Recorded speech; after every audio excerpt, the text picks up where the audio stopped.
दोस्तों, आप सबका एक बार फिजिक्स क्लास में वेलकम है। आज का हमारा जो टॉपिक है वो मोशन अंडर ग्रेविटी है और ग्रेविटी एक्सेलरेशन, जिसको लोग ग्रेविटेशनल एक्सेलरेशन के नाम से भी जानते हैं। हिंदी बोला तो गुरुत्वीय त्वरण होता है।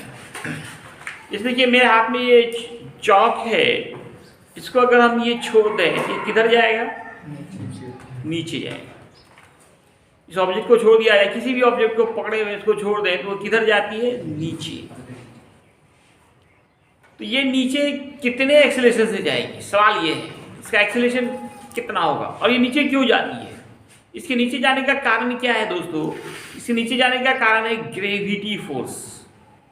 अर्थ हर ऑब्जेक्ट को अपने सेंटर की तरफ खींचती है। That force is known as gravity force. Shortcut में सिर्फ ग्रेविटी कहते हैं, गुरुत्व बल कहते हैं। पृथ्वी प्रत्येक वस्तु को अपने केंद्र की ओर खींचती है। उसी फोर्स के कारण जब फोर्स लगेगा तो एक्सेलरेशन प्रोड्यूस होगा। जब जब फोर्स लगता है एक्सेलरेशन प्रोड्यूस होता है। ये जो एक्सेलरेशन प्रोड्यूस हो रहा है इसी का नाम है दोस्तों gravity acceleration. The acceleration produce due to gravity force. ये काफ़ी इंपॉर्टेंट है। शायद भी फिजिक्स का कोई चैप्टर हो जिसमें ये नहीं आता हो। स्मॉल जी बार बार ये आता रहेगा। जहाँ भी आप स्मॉल जी देखें समझ जाइए ग्रेविटी एक्सेलरेशन है, क्योंकि ग्रेविटी एक्सेलरेशन पे ही वेट डिपेंड करता है। वेट का फॉर्मूला होता है mg, mass into gravity acceleration, और हर जगह वेट की जरूरत पड़ जाती है। इसलिए ये जी आपको बार बार आता रहेगा, छोड़ेगा नहीं आपको पीछा। एक स्मॉल जी आएगा, एक कैपिटल जी। कैपिटल जी कभी कभी दिखेगा, वो यूनिवर्सल कांस्टेंट ऑफ ग्रेविटेशन कहलाता है, गुरुत्वाकर्षण का सार्वत्रिक नियतांक। स्मॉल जी के फॉर्मूले में भी ये आता है कैपिटल जी। ये रिलेशन होता है स्मॉल जी और कैपिटल जी में, G capital M by capital R square. ये capital M mass of the earth है और capital R radius of the earth है, और कैपिटल जी का नाम है ग्रेविटेशनल कांस्टेंट। इसका वैल्यू आपको लिखाया गया था 6.67 10⁻⁻11। उसको हम लोगों ने एसआई से सीजीएस में और सीजीएस से एसआई में कन्वर्ट किया था। तो ग्रेविटेशन एक लॉन्ग चैप्टर है आपका, फर्स्ट पार्ट में ही। वहाँ पे ये फॉर्मूला प्रूफ करके आपको दिखाया जाएगा। वहाँ ये फिर से पढ़ना पड़ेगा आपको ग्रेविटी एक्सेलरेशन। वहाँ पे काफ़ी लंबा पढ़ना पड़ता है, फॉर्मूला ड्राइव करना, और उसके बाद वहाँ पे मेन चीज़ दिखाना पड़ता है वो variation in the value of G. ये स्मॉल चीज जो होते हैं ये हमेशा बदलते रहते हैं। अर्थ के पोल पे कुछ और, इक्वेटर पे कुछ और, अमेरिका में कुछ और, है ना।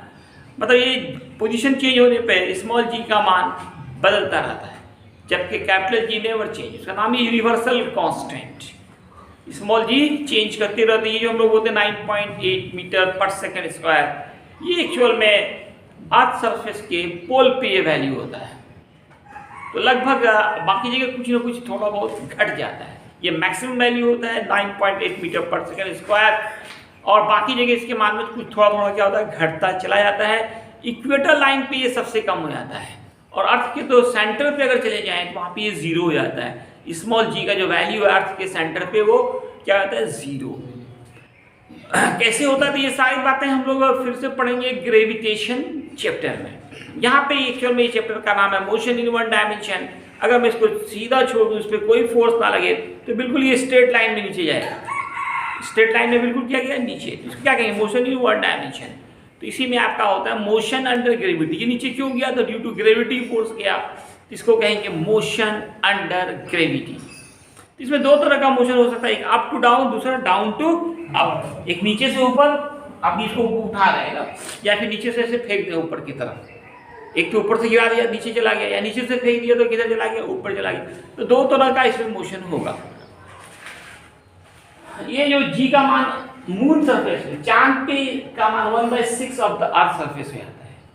इसलिए कोई ऑब्जेक्ट का वेट अगर यहाँ पे 60 न्यूटन है तो चांद पे वो 60/6 दैट इज 10 न्यूटन हो जाएगा। तो चांद पे वहाँ पे ग्रेविटेशनल फोर्स कम होने के कारण ग्रेविटी एक्सेलरेशन का मान भी काफी कम होता है। अर्थ का 1/6 टाइम्स होता है। हम लोग ज़्यादातर न्यूमेरिकल्स में जी का मान जो है, हम सब अर्थ सरफेस की बात करते हैं तो वहाँ पे 9.8 मीटर पर सेकंड स्क्वायर यूज करते हैं। कभी कभी किसी बुक में देखिएगा कि लिखा रहेगा 10, खास के एससी वर्मा में जो है ज़्यादातर देखिएगा वो 10 यूज किया है लगभग के लिए, आपके कैलकुलेशन को थोड़ा आसान करने के लिए। 9.8 को राउंड फिगर में क्या मानेंगे? 10 मानेंगे। तो 10 लेकर भी न्यूमेरिकल्स में आपको सॉल्व करना पड़ेगा। अब आइए दोस्तों, मोशन अंडर ग्रेविटी। मैंने एक ऑब्जेक्ट को यहाँ से नीचे गिरा दिया, पकड़े हुए इसको छोड़ दिया, तो इसका जो ये डाउनवर्ड जा रही है, जैसे जैसे कोई ऑब्जेक्ट छोड़ दें नीचे जैसे जैसे जाएगी इसकी वेलोसिटी बढ़ती जाती है। वेलोसिटी क्योंकि एक्सेलरेटेड मोशन है, यहाँ पे ग्रेविटेशनल फोर्स के कारण ग्रेविटी एक्सेलेरेशन होगा, जहाँ भी एक्सेलेरेशन होगा वेलोसिटी बढ़ेगी, वेलोसिटी लगातार बढ़ती जाती है। अगर यहाँ पर अभी पकड़े हुए हैं तो कोई वेलोसिटी नहीं, इनिशियल वेलोसिटी 0। अब इसको छोड़ देंगे, किधर जाएगी? नीचे जाएगी, और सबसे ज्यादा वेलोसिटी इसकी होगी अर्थ सरफेस पे। तो ऐसे कंडीशंस में A इक्वल जी के होगा, S इक्वल हाइट के होगा। अब आप इस फॉर्मूले में बैठाएं B equal u plus A T, A की जगह पे G डाल दें, B equal u plus g T. S का फॉर्मूला आपने पढ़ा था UT plus half T square, S की जगह पे H डालें, यूटी डालें, और A की जगह पे G डालें।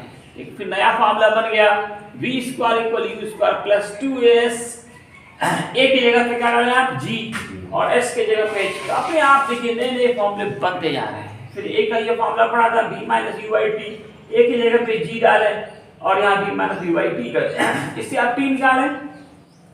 तो t को ऊपर ये ज्यादा यूज करना पड़ता है, टाइम निकालना पड़ता है। किसी ऑब्जेक्ट को छोड़ रहे हैं कुछ हाइट से, आपसे पूछा जाएगा कि अर्थ में पहुंचने पे कितना टाइम लगेगा, तो ऐसे कंडीशंस में आप डायरेक्ट ये फॉर्मूला यूज कर सकते हैं। एक फॉर्मूला और निकाल सकते थे आप, एक्सेलरेशन का ही फॉर्मूला पढ़ा था, v square minus u square by 2s। तो यहाँ से है ना आप s का फॉर्मूला निकाल लें, तो v square by 2a, s के जगह पे h डालें, हाइट निकालना रहता है, तो हम लोग v square minus u square by 2b। तो इससे थोड़ा समय बचेगा, समय भी बचाना है। कंपटीशन उसमें बहुत क्वेश्चन होते हैं, टाइम कम होता है, कम समय में ज़्यादा क्वेश्चन सॉल्व करना होता है, तो वहाँ पे डायरेक्ट फॉर्मूला सब यूज करें तो ज़्यादा बेटर है। तो हाइट निकालना हो तो आप ये फॉर्मूला डायरेक्ट लगा सकते हैं, v square minus u square by 2। अब आप नीचे से ऊपर फेंक रहे हैं, किसी ऑब्जेक्ट को नीचे से किधर फेंक रहे हैं? ऊपर फेंक रहे हैं, नीचे से ऊपर फेंक रहे हैं। जैसे जैसे ये ऊपर जाती है इसकी वेलोसिटी लगातार घटती जाती है, वहां जाकर के ये 0 हो जाती है। मैक्सिमम हाइट पे इसकी वेलोसिटी क्या हो जाएगी? 0। अब वेलोसिटी घट रही है, तो आप जब जानते हो वेलोसिटी घटती है उस वक्त का जो एक्सेलरेशन है वो माइनस में आता है, जिसको रिटार्डेशन कहते हैं, मंदन कहते हैं। कल ही मैंने आपको पढ़ाया था रिटार्डेशन, वो माइनस वहां हो जाएगा, ए बराबर हो जाएगा माइनस जी, एस बराबर एच। अब जितना फॉर्मूला में प्लस है जहां जहां, उसमें आप क्या कर दीजिए? माइनस डाल दीजिए। v equal u plus g t था, अब u माइनस जी टी हो जाएगा। h equal u t plus half g t square, तो u t minus half g t square. इस तरह से v square u square minus 2gh, g का formula u minus v by t, और t निकालेंगे, t को ऊपर ले गया ना, तो यहाँ देखिए u पहले लिखना है, u माइनस v बाई जी करेंगे। ये दो काफी इंपॉर्टेंट पॉइंट्स मैंने नोट में लिखाया है, ऑब्जेक्टिव भी है ये, और साथ ही न्यूमेरिकल्स में काफी हेल्प होगा। When any object is projected, project मतलब होता है फेंकना, प्रोजेक्ट करें फ्रॉम डाउन टू अप, नीचे से ऊपर फेंक रहे हैं, देन एट मैक्सिमम हाइट पे वेलोसिटी बिकम्स 0। किसी भी ऑब्जेक्ट को अगर हम नीचे से कहाँ फेंकें? ऊपर फेंकें, जैसे जैसे ऊपर जाती है वेलोसिटी घटती जाती है और मैक्सिमम हाइट पे जाके वहाँ पे रुक जाती है, क्षण भर के रुक जाती है, वेलोसिटी वहाँ पे 0 हो जाती है। एक सवाल है, क्या वेलोसिटी 0 होते हुए एक्सीलरेशन हो सकता है? क्या सवाल है? वेलोसिटी 0 होते हुए एक्सीलरेशन हो सकता है? हो सकता है। मैक्सिमम हाइट पे देखिए वेलोसिटी 0 है, लेकिन एक्सीलरेशन का वैल्यू है ये 9.8 मीटर पर सेकंड स्क्वायर। अब देखिए अगर फ्रीली फॉल कर रहा है, इसको छोड़ दें, इस पे कोई फोर्स ना लगे, ये क्या करेगा? फ्रीली फॉल करेगा, स्वतंत्र पूर्वक करेगा। जब ये फ्रीली फॉल करेगा, ऐसे कंडीशन में इसका इनिशियल वेलोसिटी विल बी 0, यानी इनिशियल वेलोसिटी क्या होगा, 0 होगा, u विल बी 0। अगर आप नीचे से फेंक रहे ऊपर की तरफ तो v 0, और अगर ऊपर से इसको फ्रीली फॉल कर रहे हैं, फ्रीली फॉल स्वतंत्र रूप गिरने दे रहे हैं, शुरू में आप कोई फोर्स अपना नहीं लगा रहे हैं, बस पकड़े में इसको छोड़ दिया, ये फ्रीली फॉल हो गया। तो जहाँ फ्रीली फॉल की बात होगी वहाँ u 0 होगा। u क्या होता था याद है ना आपको, इनिशियल वेलोसिटी, और v क्या होता था, फाइनल वेलोसिटी। तो इससे पूरा एंकरिंग में एक पूरा एक चैप्टर ही डाला हुआ, छोटा सा चैप्टर है मोशन अंडर ग्रेविटी का। तो बनाए न्यूमेरिकल्स को बना के आए, जो नहीं बने पूछें, किसी को कहीं दिक्कत है पूछिए, डाउट है कोई क्लियर करना है कहीं, एनी डाउट एनी प्रॉब्लम।